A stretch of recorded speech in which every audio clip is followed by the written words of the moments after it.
Hello guys, വീട്ടിലേക്ക് കറി വെക്കാൻ കൊണ്ടുവന്ന മീനാണ് ഇത്. പാത്രം അടച്ചു വെച്ചിരിക്കുന്ന പാത്രം സൗണ്ട് കേട്ട് നോക്കിയപ്പോഴാണ് മീൻ ഇങ്ങനെ തുള്ളിക്കൊണ്ടിരിക്കുന്നത് കണ്ടത്. അപ്പോൾ ശ്വാസം കിട്ടാതെ തുള്ളിക്കൊണ്ടിരിക്കുന്നത് കണ്ടപ്പോൾ ഒരു വിഷമം തോന്നി. അങ്ങനെ ഞാനും പൊന്നൂസെടുത്ത് അതിലേക്ക് വെള്ളം ഒഴിച്ച് കൊടുത്തപ്പോൾ അതിന് ഭയങ്കര ഹാപ്പിയായി. അത് കുറേ നേരം നീന്തിയും തുള്ളിയൊക്കെ ചെയ്തുകൊണ്ടിരുന്നു. അങ്ങനെ അത് നോക്കി നിൽക്കാനൊരു സന്തോഷം. കുറച്ച് കഴിയുമ്പോൾ ഞങ്ങളത് കറി വെച്ച് തിന്നും. എന്നാലും കുറച്ച് നേരമെങ്കിലും അതങ്ങ് കളിച്ചോട്ടെ എന്ന് വിചാരിച്ചു. പിന്നെ പുഴയിൽ നിന്ന് പിടിച്ച മീനായതുകൊണ്ട് ശുദ്ധജലത്തിൽ അധിക സമയമൊന്നും അത് നിൽക്കില്ല എന്നാണ് പറഞ്ഞ് കേട്ടിട്ടുള്ളത്. അപ്പോൾ എന്തായാലും അതിൻ്റെ ശ്വാസം ആദ്യം നിലക്കട്ടെ, കുറച്ച് നേരം കളിക്കുകയൊക്കെ ചെയ്തിട്ട് അത് ചത്തതിന് ശേഷം നമുക്ക് കറി വെച്ച് തന്നു എന്നാണ് വിചാരിക്കുന്നത്. നിങ്ങൾക്ക് ഈ മീൻ ഇഷ്ടമാണോ? ഇത് ഫ്രൈ ചെയ്തായിരിക്കും നല്ല ഇഷ്ടമാണ്. നിങ്ങൾക്ക് ഇഷ്ടമാണെങ്കിൽ കമൻറ്റ് ബോക്സിൽ കമൻറ്റ് ചെയ്യൂ. പുഴയിൽ നിന്ന് അച്ചാച്ചൻ ഇപ്പോൾ പിടിച്ചുകൊണ്ടുവന്ന മീനാണിത്. നല്ല ഫ്രഷ് മീനാണ്.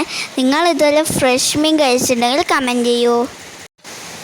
നമ്മളിതിനെ കച്ചായ മീൻ എന്നാണ് പറയുന്നത്. നിങ്ങളുടെ നാട്ടിൽ എന്താ പേരെന്ന് വെച്ചാൽ അത് കമൻറ്റ് ചെയ്യൂ.